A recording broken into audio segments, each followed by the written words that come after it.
Shalom shalom ndabahaye mwiriwe bivanye naho muri ko muradukurikiranira muri uyu munsi mu kiganiro Tazirimana twatwishikiye mu ntara ya Buhumuza komine ya Muyinga gatumba ka Kibogoye mw'ishengero rya Trinity Tabernacle Church.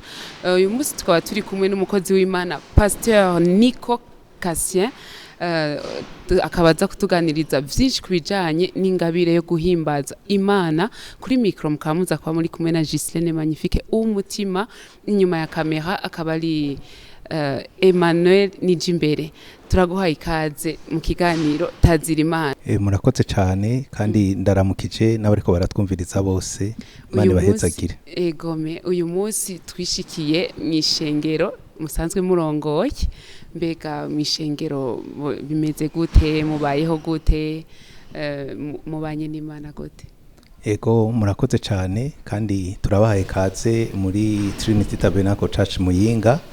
Ego turi shengero dufise ico Imana yadutumanye no gutembesha uruzi rw'ubugingo mu mahanga. Iyo niyo vision yacu twishimikije Ezekiel 47 kuva ku murongo wa mbere kugera ku murongo wa 12. Hanyuma turi shengero kugira ngo ivyo tubishike ko twubaka abantu b'inkomezi, tukubaka abantu buzuye ishimwe, tukubaka abantu bagendera muri mpwemu kandi bahesha icubahiro izina ry'Imana aho babaye. Ego mica. Ego rero ivyo bintu bituma dushobora kugira ubuzima kandi dushobora no gusangiza abandi bataramenya Kristo mu buzima bwabo. Ego murakoze. Mukozi w'Imana, mbega ijambo guhimbaza Imana mw'ijambo ry'Imana ribivuga kwiki? Ego murakoze. Ijambo ryo guhimbaza Imana icambere kiri mu vyo Imana yaturemeye. Muri Zaburi ya 22 ku murongo wa 3 ijambo ry'Imana yatubwira yuko ngo Imana iba hagati mu mashimwe y'Abisirayeli. Rero guhimbaza Imana kiri mu bintu vyatumye Imana irema umuntu. Imana ishoboye vyose mugabo icidashoboye ntishobora kwihimbaza. Rero kimwe mu vyatumye Imana irema umuntu ni kugira ngo ashobore kubaho ariko arayihimbaza. Guhimbaza Imana rero ni igikorwa gikomeye gisaba ko umuntu agitahura hanyuma akacabaho ubuzima bwo kuyihimbaza, amenya ko wewe yaremwe kandi yubaha Imana akayishira hejuru muri vyose. Ico rero ni ikintu gikomeye tugomba kwitwararika mu buzima bwacu bwa misi yose, kandi kikaba igikorwa kwe gukorwa mu mpwemu no mu kuri nk'uko ijambo ry'Imana ritubwira muri Yohana igice ca 4 ku murongo wa 25 na 24. Rero ni igikorwa kidasanzwe cane ku buzima bw'umuntu akwiye gutahura, kandi ndetse no mu mashengero turi amashengero ya Kristo nabyo tukaba tukwiye kubitahura kuko ni igikorwa tutagikoze tuba duhajije ikintu gikomeye cyane mu buzima bwacu. Murakoze. Hari ukuntu benshi bibaza yuko guhimbaza Imana biraba abaririmbyi gusa, mbega vyo bari byo? Oya sivyo. Kuko murazi yuko umukristo wese yakiriye Yesu nk'umwami n'umukiza, mpwemu yera araza mu buzima bwiwe. Rero kimwe mu byo mpwemu yera azana mu muntu amuhaye ikibanza, mpwemu yera atangura gushemagiza Imana umuremyi muri twebwe, ahimbariza muri twebwe. Rero guhimbaza si igikorwa c'abaririmbyi, guhimbaza ni igikorwa c'umuntu wese yaremwe kandi afise iryo banga ryo gutahura ko ahari kubera ko Imana yamushizeho kandi agomba guhimbaza Imana. Ikintu gusa nuko ni igikorwa cyo mu buryo bw'impwemu, kuko Imana ni mpwemu kandi ngo abayihimbaza bagomba kubikora mu mpwemu no mu kuri. Iryo rero nirindi banga byumvikana rero yuko icambere cangombwa no kubanza kwakira Yesu nk'umwami n'umukiza mu buzima bwawe, kuko ijambo ry'Imana yatubwira ngo turi biremwa twaremewe muri Kristo Yesu kugira ngo dushobore gukora ibikorwa vyiza ivyo Imana yaduteguriye kera tutarabaho. Rero umuntu novuga ngo ahimbaza n'umuntu Kristo ari mu buzima bwiwe kandi na mpwemu yera akaba ari muri we, hanyuma akaba yarirekuye kugira ngo uwo mpwemu yera ahimbarize muri we.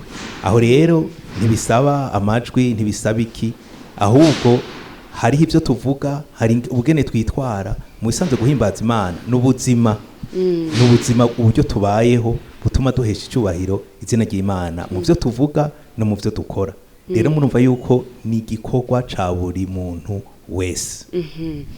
Muratubwiye yuko guhimbaza Imana ni igikorwa mu byo dukora no mu byo tuvuga.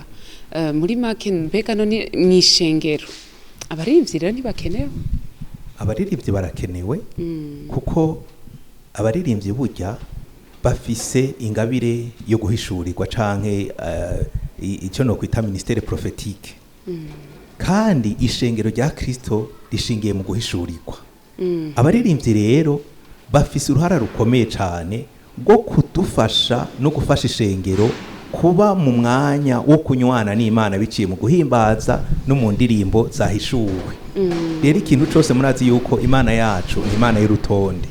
Iyo rero ni ministère cyangwa igikorwa gikomeye kandi gifise akamaro kadasanzwe mu ishengero. Niyo mpamvu iyo nk'uko urutonde rwacu rusanzwe rumeze, twinjiye turafata iminota 30 yo gusenga, mugabo tumara isaha yose turi mu mwanya wo guhimbaza no gutazira imbere ko twinjira mu ijambo ry'Imana.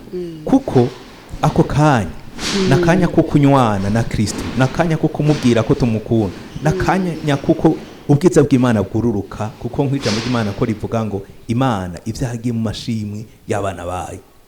Kujya rero ukwidodomba kugurura imiryango ku badayimoni, guhimbaza Imana kugururira imiryango Imana kugira ngo ize ikore ibidasanzwe mu buzima bw'ishengero n'abana bayo. Yego. Mw'ishengero ari gihe haba hari ingabire z'ubwoko bwinshi nk'uko ijambo ry'Imana ribivuga. Mbega none ico naco kuririmba co bari kimwe mu ngabire co mukivuga kwiki? Yego, kuririmba ni kimwe mu ngabire. Nakubwiye hariho amabango 5. Hari ibango ry'intumwa, hari ibango ry'abavugishwa, hari ibango ry'abavuga butumwa, hari ibango ry'abungere, hari ibango ry'abigisha, cyo bita les 5 ministères. Rero abaririmbyi bakorera muri iryo bango ry'abavugishwa. Kuko barasenga Imana. Nk'umuworship leader agomba kuba umuntu aba mu ijambo ry'Imana, agomba kuba umuntu asenga akumva Imana ikamuha igicapo. Kenshi rero ico gicapo kiba arico Imana ishaka kurongoreramwo abantu kuri uwo munsi kugira ngo baje mu kunywana n'Imana. Rero murumva ko bafise uruhara rudasanzwe, ni ministère ikomeye cyane mu buzima bw'ishengero. Cyo novuga nti akarahara mu ruganda ntibacura. Yego, kuko nivyo twubakiyeko kandi biri mu vyatumye ishengero ribaho. Yego. Mbega none umuntu aza kumenya ingabire yo kuhimbaza gute? Mwebwe nkawe nk'umukozi w'Imana umumenya gute ko umuntu mwobabwira gute? Arico mwobabwira yomenya gute ko afise ingabire umuntu yo guhimbaza Imana? Ngira ngo twotandukanya ingabire no ko umuntu afise ayo mavuta yo kubikora, kuko umuntu wese ahamagariwe, twese duhamagare ko abantu bahimbaza Imana. Gusa hari umuntu aba afise amavuta yo gushoboza kurongora abandi muri uko guhimbaza. Abo rero nibo cyane cyane dushira ngaho imbere. Uyo rero aba afise ayo mavuta yo gushobora, afise ijwi canke abacuraranga. Rero iyo rero ari karabikora umuntu arabibona. Rero twebwe nk'akarorero abana twe kuva muri Sunday school turaha agaciro abana. Rero kuva bakiri batoya turakurikirana ubuzima bwabo, ukabona ingene uwo muntu akoresha igikorwa. Hanyuma rero umuntu akamutera intege, ingabire yiwe ikaregwa, hanyuma igakura, igatangura rero gukora. Ico gihe rero umuntu afise ayo mavuta, umuntu ashobora genda umurongozi ashobora kubimubonako. Nkabona ingene niyo ari karasenga, ukabona ubuzima bwo kwiha Imana n'umuntu nyene aturongorera mu ijambo ry'Imana. Kandi abaho yumvira icyo Imana iri kiramubarira, kuko kurongora si ukutondekanya indirimbo 1000 kugira repertoire, ahubwo no gukoresha umutima, kumva umutima w'umuririmbyi, umutima w'umuworship ugomba kuba umatanye n'umutima w'Imana. Rero akumva ko Imana iri kirabizana nawe ariko arabitanga, rukaba uruzi rw'ubuzima n'ubwiza bw'Imana buriko buratemba, kubera ko uwo muntu yararetswe, afise ijambo muri we kandi arasenga, kandi akaba ashobora kurongorwa na mpwemu yera. Ivyo rero urumva rero je ndi umurongozi ndabimubonamwo kandi nkamutera intege kandi nkamwamuraca, hanyuma agakoresha igikorwa atekaniwe mu ibango ryiwe. Imana ibahezagire cyane. Muri mu baririmbyi iba ari mass choir, bari umugwi muniniya. Mbega wose mu bisanzwe ugiye mu baririmbyi bose ujya mugwi wategerezwa wari oblige ko bose baba worship leader canke biba bimeze gute? Kuba burya bavuga ati nta ngabo zitagira umutware, kandi Imana yacu ni Imana y'urutonde. Rero si bose baba bashoboye guhagarara imbere y'abantu ngo bashobore kuyobora abandi, ariko haba harimo none hariyo ingabire zibiri. Oya, ingabire ni imwe, mugabo ubwo bushobozi bwo gushobora kuyobora abandi bisaba gukura, bisaba no kuba umuntu ashoboye gushika ngaho, sino arashobora kuba ari mu bandi agashigikira nyine ico gikorwa. Ni kujya nyene igihe cyose hama harimo abarongo, hama hariho umurongozi. Murabona ko no mu ntumwa hariho Petero yabaje imbere. Igikorwa cyose rero muri principe z'ubwami hagomba kubaho abarongoye abandi n'abandi bashigikira icyo gikorwa. Rero umuntu wese no kumenya ikibanza ciwe, akamenya ati jewe mpamagariwe gukorera ngaha kuko cyose ni kibanza gikenewe.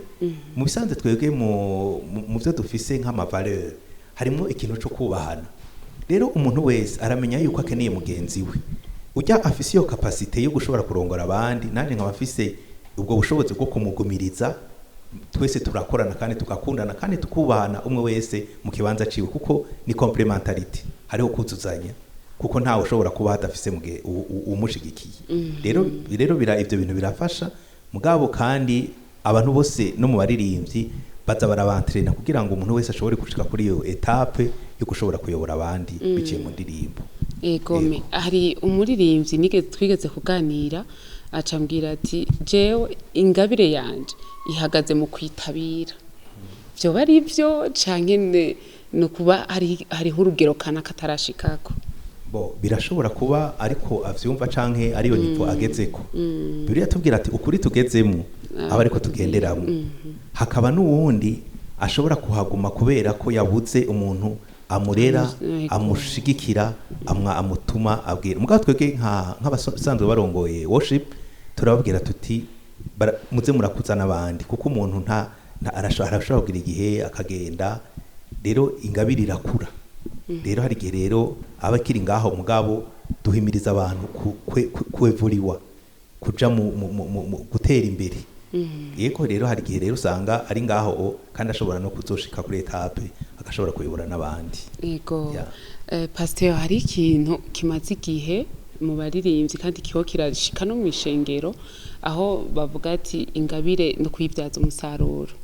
Gacu usanga bariko baja kuyicisha amafaranga. Mwebwe mu bivuga kwiki nk'abavyeyi?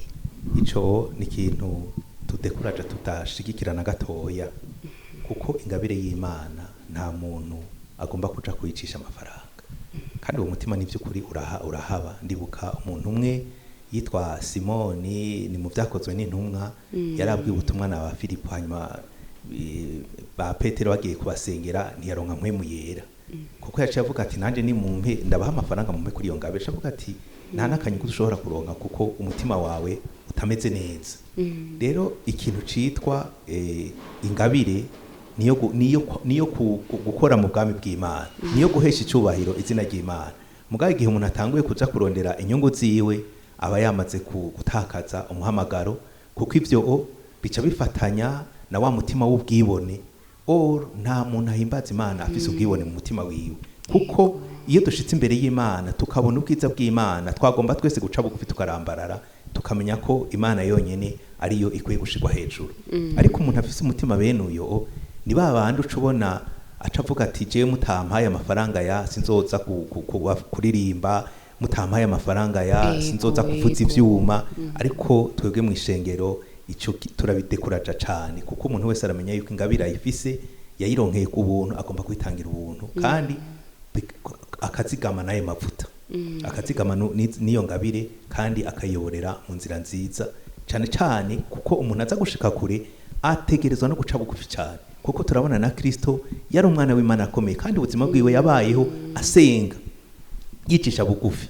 Rero umuntu wese aza gushika kure ategerezwa kugira umutima wo kwicisha bugufi, kuko igiti uko kiba kirekire kuko imizi yacu itera imanuka hariya. Rero ko umuntu akura mu ngabire niko yagomba no guca bugufi cyane amanuka hasi kugira ngo akomeze kuba umuntu muzima abandanya akorera Imana kuko na Kristo ndibuka ijambo ry'Imana tubwira ngo umunsi yamenya ko se yafashe ibintu byose akabishira munsi y'ibirenge vyiwe niwo munsi tubona ngo yaciye akenyera eswime afata ibase atangura koza ibirenge by'abigishwa umunsi yamenya ko Imana yafashe ibintu byose ngo ikabishira munsi y'ibirenge vyiwe ico ni gicapo ciza cerekana yuko umuntu wese akeneye gushika kure ateza kugira umutima wo guca bugufi cyane uko atera aja hejuru yarakwiye guca bugufi cyane rero ingabire imaze kuba ntarakwiye gucabwa aja kwicisha ahubwo agomba kugira umutima wo guca bugufi kurenga uko yahora bikora hariho bamwe no mu bakozi b'Imana iyo agiye gutanguza ishengero avuga ati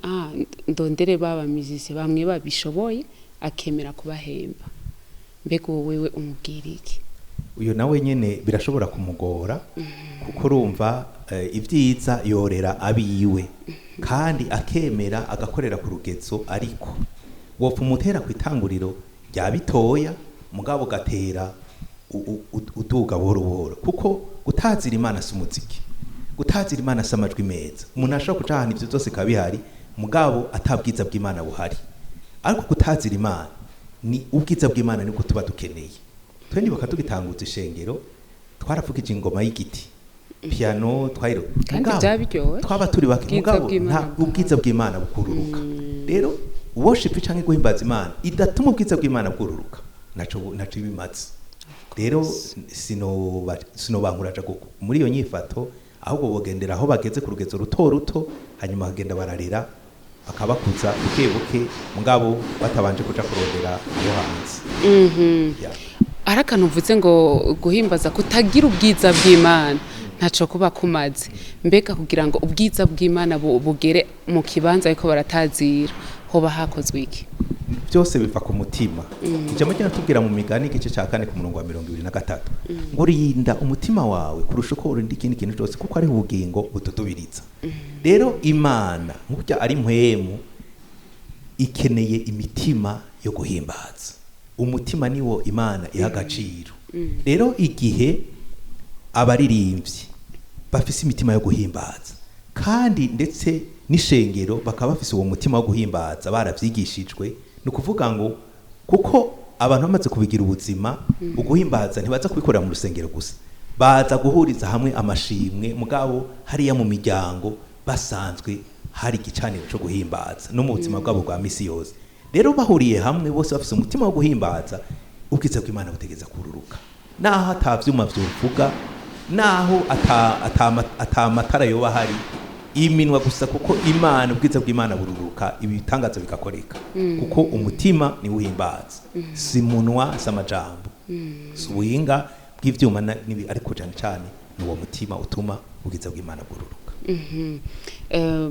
mu baririmbyi harakunze kuba nk'ikintu cyo guhiganwa akarabana kakamufuhira kavuga ati kubera iki naka kubera kuko nuko mbega umuririmbyi aremerewe ko gupfuhira mugenzi we ko hari abaca bavuga ngo nifuhe gerande mbega ico kintu mweho mukivuga kwiki oya ikintu cyose amaze kubamwo ishari no kwikompara no kuraba uwundi nta cubahiro c'Imana kiba kirimo kuko ijambo nico gituma Paulo yandikiye abaroma igice ca 12 ku murongo wa 1 avuga ati ndabahanura kuko imbabazi z'Imana mutange imibiri yanyu ibi bimaze bizima byera bihimbaza Imana kugira ngo kuyikorera kwayo kuba kwikimaze kuko iyo umuntu ishari riva muri kamere y'umubiri kumva afuhiye uwundi muntu canka kumva aramusharitse kubera ko abikora neza akumva by'ukuri biramudonko ukumva nyene yo namugira n'inzigo ivyo biva mu mubiri ariko ahari ukunengesera mpwemu yera canke umuntu yamaze gupfa kuri we nyene ni kuvuga ngo arumva ko ivyo ariko arakora uko yokubikora kose yumva biratuma Imana ishobora kumuhezagira mugabo bitabujijwe yuko habaho ikintu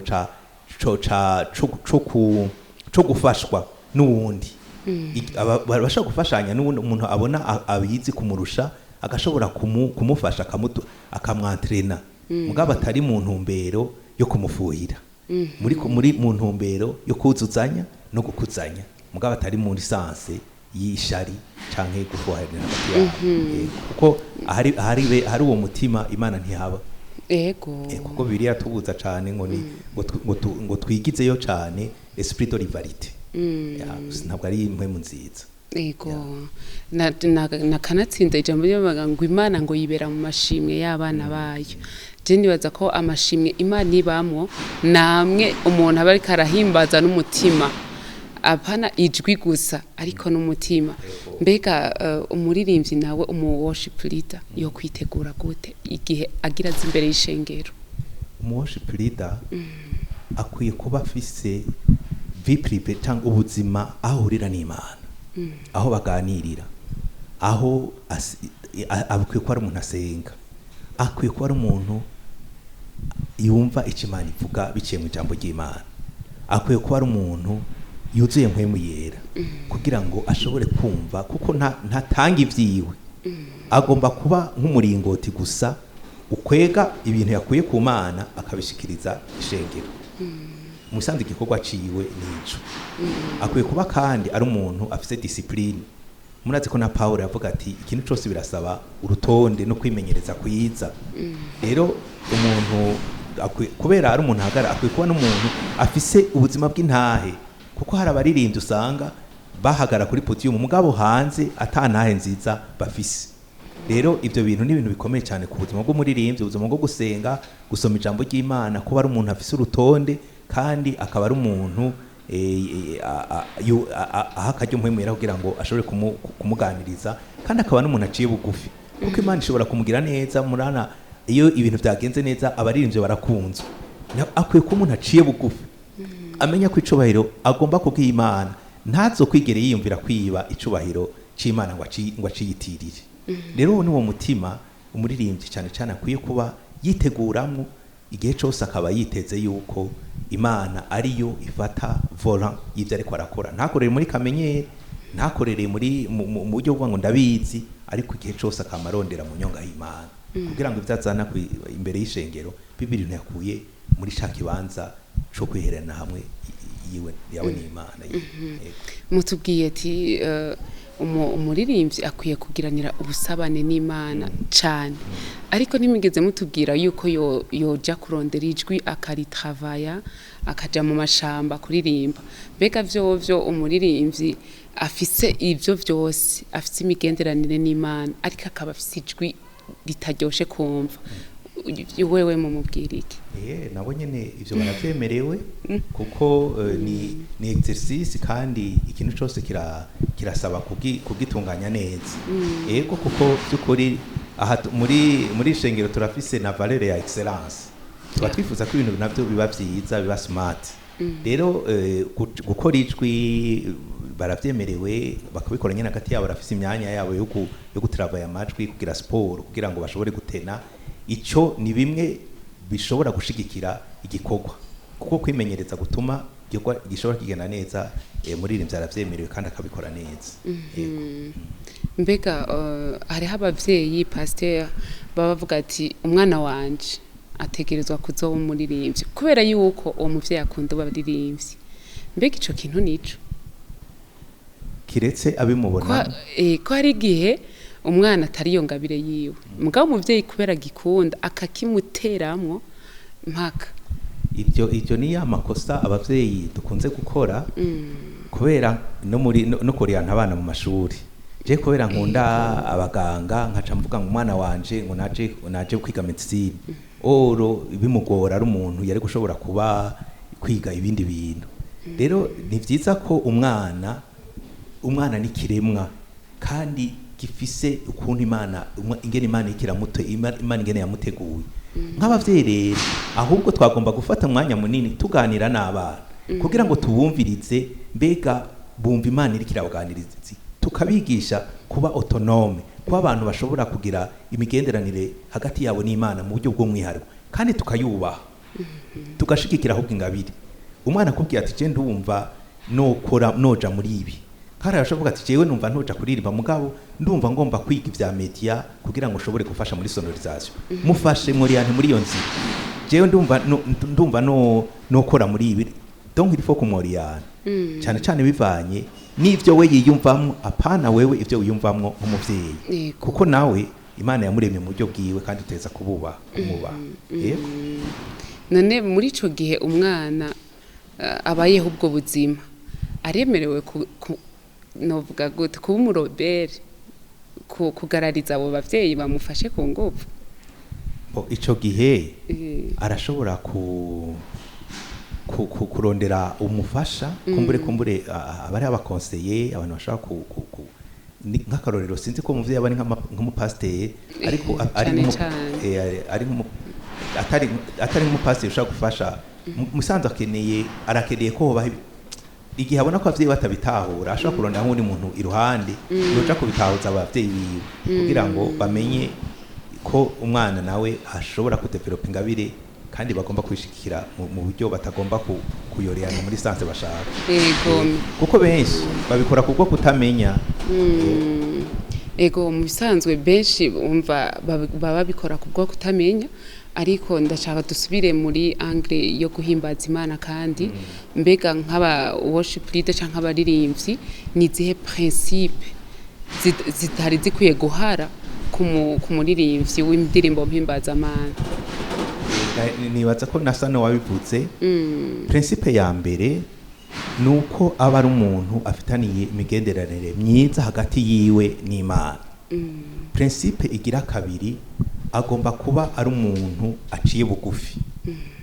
yemera kuregwa yemera kugirwa inama hanyuma iyindi igira gatatu agomba kuba ari umuntu arondera cyane ko Imana ariyo ishigwa hejuru mu byo akora byose kugira ngo nimba success zose yame azitumbereza ko wamuhaye iyo ngabire izo rero ni principe zishobora kumufasha kubakwa dabura ubuzima bwiwe ubwo mu kubwubaka naho ni bimwe byo kuba mu jambo ry'Imana no gusenga hanyuma ikindi naco akaba n'umuntu nyene afise umuntu amurera kuko hari abaririmbyi benshi ibintu byabo byagenze nabi kuko kutaronka abantu babarera bakaca abaroberi bari bafite ingabire nziza mugabo akaza yisanga ejo yahavuye abona ko umengo yabaye icamamare agahava aca agenda mu isi agaheza nabi rero hajya akwiye kuba afise icyo twita couverture spirituelle umuntu amurera mu buryo bw'impwemu amusengera anamushigikira kandi ashobora no kumuhanura yego rero aya nama principe akomeye cyane ashobora gutuma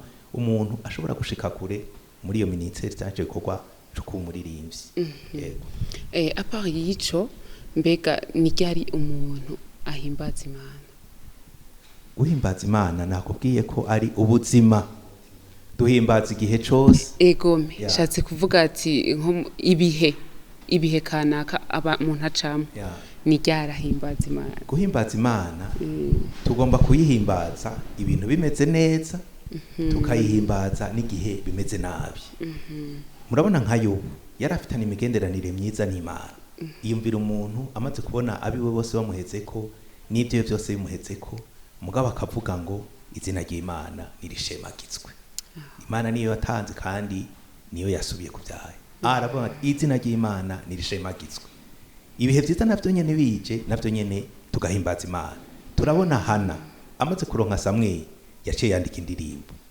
Miriam amaze kubona bajabutse ikiyaga gitukura yanditse indirimbo Maria amaze kubona ya Yesu mu buzima bwiwe yahimbaje Imana yanditse indirimbo rero ivyo navyo byose nibihe dukuvuga ngo duhimbaza Imana mu bihe vyiza no mu bihe bitari vyiza amashimwe yacu akwiye kwamaho igihe cyose yego kanatsinda ngo muri vyose na hose ngo byose bifataniriza hamwe kutugirira neza ariko ico gihe benshi kiragoye ko bitahura Pasteur munyemereye tubatange kwa karorero mbega nko mu gihe ishengero abaririmbyi bose atanumwe yoba kihari bose bakavuga ati Imana yawe ntayo siyo turagiye wewe wobandanya uhimbaza Imana yego cyane wovyitwaramo gute ivyo bihe birinze bishika nkabona ko jewe ataruharana bigizemo kuko hari abantu bagenda kubera umwungere yabaye atavyitwayemo neza mugabo birinze bishika nuko kenshi muratsi kwica mu Imana tuvuga ngo nta cabagerageje kitari cyo mushobora kwihanganira kirinze gishika kenshi burya nta kintu gishika Imana itaguteguye jewe mu buzima maze nakijijwe muri 85 nta na rimwe ndabona ikintu gishobora gushika imana itanteguje. Cyo gituma amageragezwa yose igeragezwa riza kuza imana yamaze gutegura kandi yamaze kugira icyo yabikubwiyeko. Rero muri ico gihe umutima wo guhimbaza ugumaho byose ukaguma ubibonamwo ibintu vyiza. Rero ico gihe urumva yuko umutima uguma wo guhimbaza ugumaho. Yego twe mu buzima bw'ishengero twaraciye muri ivyo bihe, birashika ko turabura aho dusengera, dutangura gusengera muri serire. Mugabo dutahura yuko ari ico gihe c'uko Imana igomba kuduha ikibanza cacu, tuca turacakira dushimira Imana. Ivyo bituma tuca tubabarira n'abatubwiriye nabi bagomba ko dufutangana, tubibonamwo ahubwo ko Imana yabakoresheje kugira ngo idushikane aho twategereza gushika. Mwatahura ko Imana igira baho ikibanza canyu kandi ahubwo mu bigaragara umengo muriko murasubira inyuma. Ego ico gihe naco nyene mwumva mwohimbaza Imana cyane gose twagumanye umunezero mwinshi cyane, kandi n'ishengero ryose turabigumana kuko twaguma dusangira ijambo ry'Imana mu gitondo igihe cyose twe tubasangiza ijambo ry'Imana muri groupe y'ishengero buri gitondo.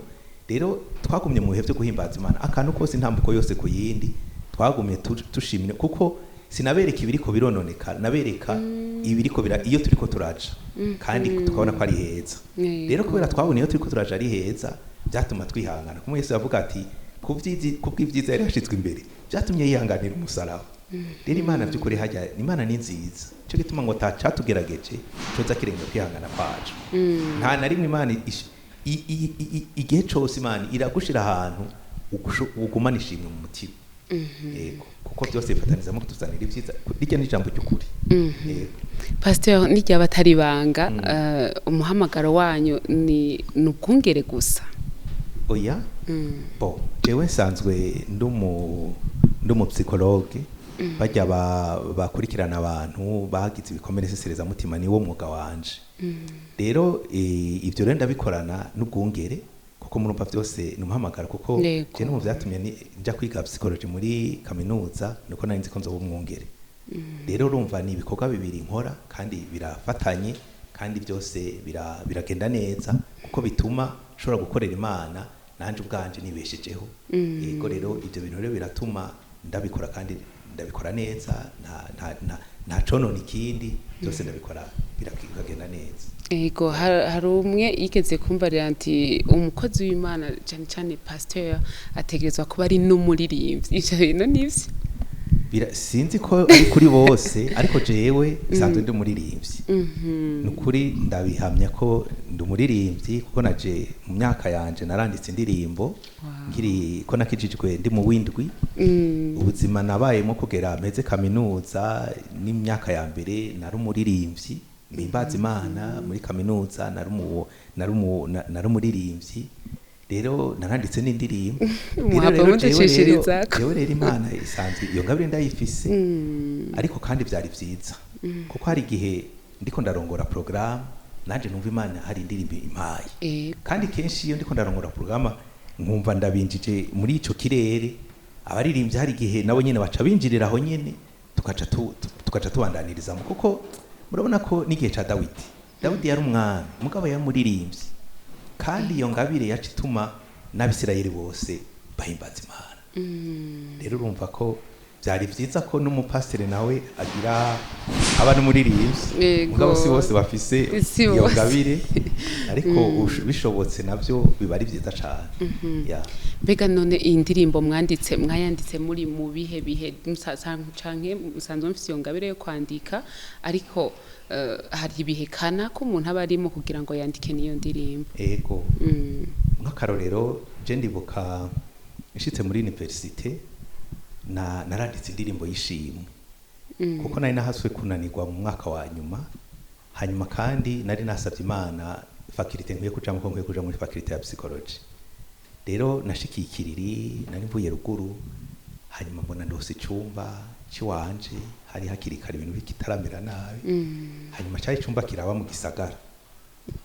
Nukuri naranditse indirimbo y'ishimwe kubera ko numva nyene ntihangariye Imana ingene ivyikora ari gitangaza.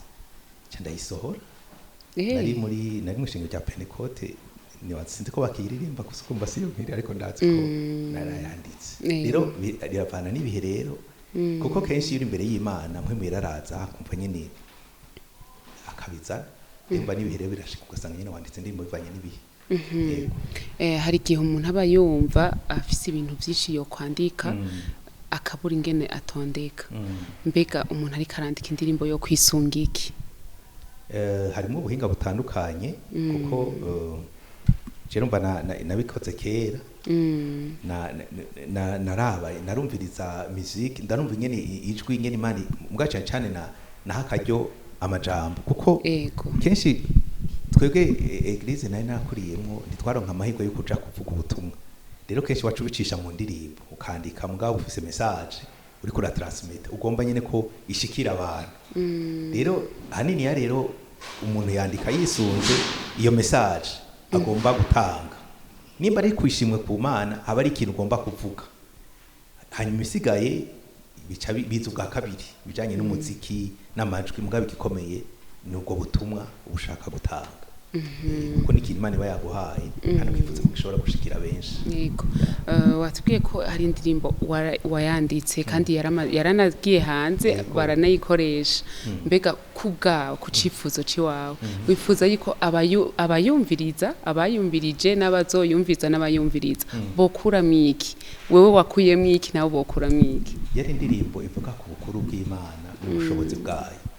rero nayanditse nshaka ko abantu bose batahura ko Imana ifise ubushobozi ku bintu byose kandi bakamenya ibikorwa yakoze hanyuma rero bakayizera kugira ngo n'umuhe boca mu bindi bintu bije bikomeye bibuke ko ari ya Mana yakoze biriya n'uyu munsi kigikora hanyuma bayizere bayiha akaryo nayo ibandanye ikora kwija mu gihe navuga ngo Imana ikora n'umuntu yizeye. None pasteur iyo ngabire mwaciye muyifurira byahereye mwarabandanije muyikora ubu sincandika kuko urabona biravana ubu ndafise podium ibindi mu ndafise aho ndabisohorera buri gitondo ndavyuka nkatanga ijambo ry'Imana buri gitondo imisi yose kuva umwaka wa 2020 ndakwije imyaka 6 ndiko ndagikoresha gikorwa buri gitondo hanyuma ndafise podium mu ishengero aho ntangira ijambo ry'Imana rero urumva sinugariwe kera nabikora kuko niyo nzira yaba yoroshe ku munyeshuri yo gusohora no gutanga ibiri muri we ubu rero Imana yaranyuguriye imiryango rero ndafise ahandi ndabikorera singikorera mu ndirimbo basa kubera ingabire yo kwandika no kuririmba nibaza yuko ishobora kubitandukanye na predication gute wotusobanurira neza ko kuntu utubwiye yuko ufise podium ubikorerako ego kandi ishobora no kuhaguka igafasha abandi benshi mugabo ubu ikifasha abantu mu ishengero gusa.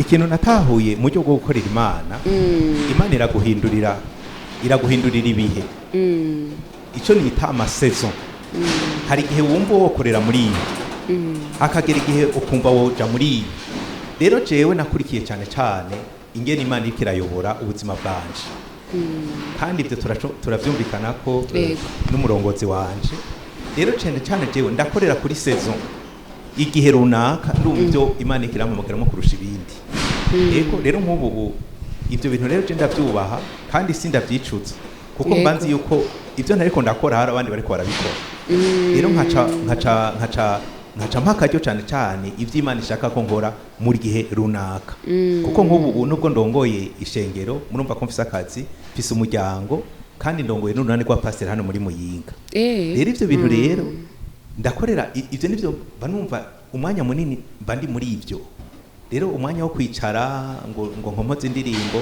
nk'ubu abana ahubwo biwanje ubu nibo bariko barabikora ahubwo ndabatera intege urumva Imana rero afise ingene byose bikora ku rutonde rwayo rero je nemera cyane ubuyobozi bwa mpwemu yera kuko ibihe Imana niyiza n'igihe runaka kuri sezo ku buzima bw'umuntu hanyuma rero tugakorana nayo kuko byose warihaye Imana ntiwiyobora uremereka kuyobora.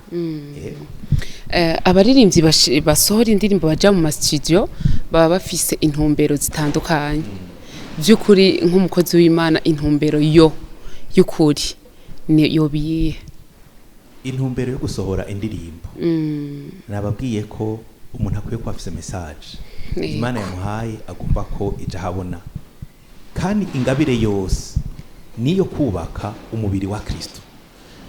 Ingabire yose itafise intumbero yo kubaka umubiri wa Kristo ntabwo ariyo, kuko ugiye gusoma ajya amabango 5 Yesu yavuze ngo arahari kugira ngo umubiri wa Kristo ube uwubatswe kandi wuzuye.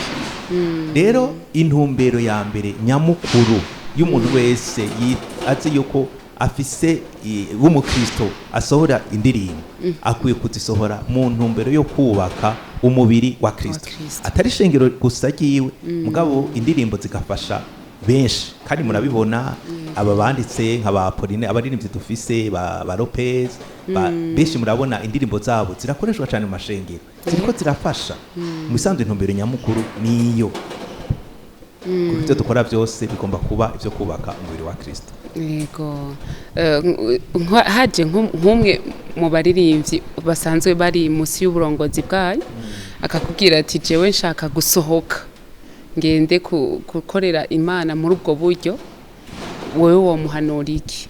Asohoka aje gukorera Imana mu buryo bwo gusohora indirimbo, yikonsantre kwandika gusa no gusohora indirimbo, uwo muhanura iki? Woca umukura mu gikorwa cyo mwishengero? Hariho benshi bavuga ati ibyo ntibifatanye. Biravana ni ico gikorwa ari gikorwa cyo gukomeza umubiri wa Kristo, kandi yaciye mu burongozi numva ko akwiye gushigikirwa, kuko turemeza yuko aho gukorera sindani mu isengero gusa. Twege muri shengero turimwo ikintu hariho ministeri y'abaprofessionnel. Turemeza yuko umuntu nimba ari umuganga, nimba ari umupsikologe, nimba ari uwundi ashobora ko podium yiwe iri hariya kuri tele harya nyine asanzwe kararangira ibikorwa. Rero umuntu agize uwo mutima wo kumva ko akwiye kuza gusohora indirimbo, turabana tumurera mu ishengero ariko tukamushigikira muri iyo ngabire yiwe, kuko urumva niyo kubaka umubiri wa Kristo, siyo gusambura. Yego. Pasteur mwatubwiye yuko musanze mufise ayandi mabanga mujeje ku ruhande, harimo n'urugo, ishengero, akazi, kandi mwishengero si ishengero gusa, ni indani mwishengero, kuko hari gihe haba nk'utuntu biba bisaba ko naho nyene haba. Ico gihe ubifatanya gute, ubikora gute? Byose ndapanga no gupanga igikorwa, no kuvuga ngo ndafite umwanya w'umuryango, ndafise umwanya wo ku kazi, ndafise umwanya wo mwishengero, kandi ishengero sindarirongoye jenyine, ndafise team, ndafise umugwi w'abarongozi ndiko ndahagurutsa. Abo rero tubonana buri someni, igihe tuba dufise nk'amasaha 2 yo guhura rimwe mu ndwi, tugasuzuma ibyakozwe mu ndwi heze, tugapangira hamwe n'ibikorwa bikurikira. Rero ivyo biratuma kubera urwo rutonde turugira buri kwezi n'abakora, donc umuntu wese aba ndazi ko n'abandi bashoboye nyine umuntu abafasha muri ubwo buryo. Rero ibintu byose bivana ingene umuntu apanga umwanya wiwe, kuko n'abatakora ivyo barafise umwanya w'ibindi kandi atari vyiza. Rero jewe ndakoresha planification na programme, ibintu kimwe cyose kikamenya umwanya wacu. Iyo habaye nk'intambamye mu baririmbyi, hari igihe mu baririmbyi haba utuaccrochage kanaka tugenda dutandukanye, mbega kuko usanzwe ufise notion y'uburirimbyi, umuganiriza gute umuririmbyi akwituye? Ico gihe ntibikunze gushika keshi, kuko ngaho nabwiye ko dufise kimwe mu mavaleur hari ikintu cyo kubahana. Rero kubera umuntu wese aje mu ishengero tuba twamubwiye, turafise n'inyigisho dutanga imbere ko abantu binjira mu ishengero, tukababwira yuko imbere yo gukorana neza tugomba kubana neza. Rero igihe bishitse umuntu turamugarukana ku murongo, tukamubwira mission turimo canke ishengero turimo n'umuryango turimo ingene tukwiye kubaho.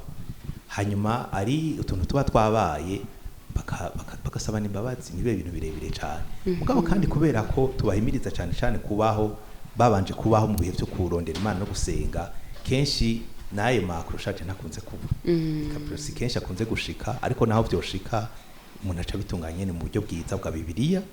Hanyuma ibyo birashika aho abantu bari ntihabura utuntu, mugabo bakamenya ko igihe byashitse ari gusabana imbabazi hanyuma bakabandanya igikorwa bafise umutima umwe kuko ikintu kijanye n'ikirere cyo mu buryo bw'imwemu c'ahantu umugwi wose uri kurakorera turagiha agaciro kandi n'abarongozi tuba twabibabwiye bakabimenya ko by'ukuri bagomba kubiha agaciro. Yego ndi haba takindi wumva wobwira abanyengabire yo guhimbaza Imana turi ku musozo mbega nikiki wumva wobabwira ijambo wobasigira abasanzwe bafise ingabire yo kwandika no guhimbaza Imana?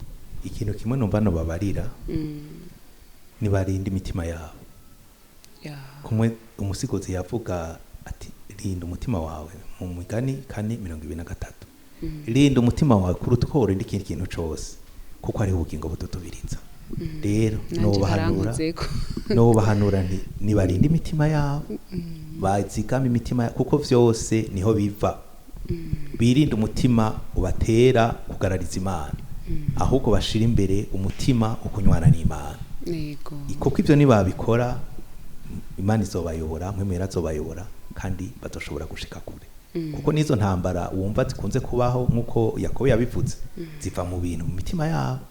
Intambara zivahe ngo ntiziva mu bibahimbara. Rero no hanura yuko umuntu wese yogira umutima wo kwihimana no guca bugufi kumwe na Paulo yahanura Timotheo ati gira umutima wo kwihimana. Rero byose bivana n'umutima. Rero bagira imitima mizima, umutima uciye bugufi, umutima wirinda icaha, umutima wemera guhanurwa no gukomera. Yego nico no banovuga. Yego tubashimire cyane. Murakoze namwe nabashimiye kandi by'ukuri ndabashimiye nyene mwatwiyumviriye ko mukumva yuko iri shengero Trinity Tabernacle Church yogira ico riterereye kuba twumviriza cyane cyane muri iki gikorwa cyo kugira umutima uguhimbaza Imana. Murakoze cyane. Kuba ariko baradukurikirana ndabibutse yuko twari mu kiganiro Tazira Imana. Umutumire twari kumwe akaba yari ni umukozi w'Imana Pasteur Nico Cassier asanzwe arongoye ishengero rya Trinity Tabernacle Church i Muyinga. Kuri micro akaba yari Gislaine Magnifique umutima, nyuma ya kamera akaba yari Emmanuel Nijimbere. Tubashimire cyane naho ubutaha.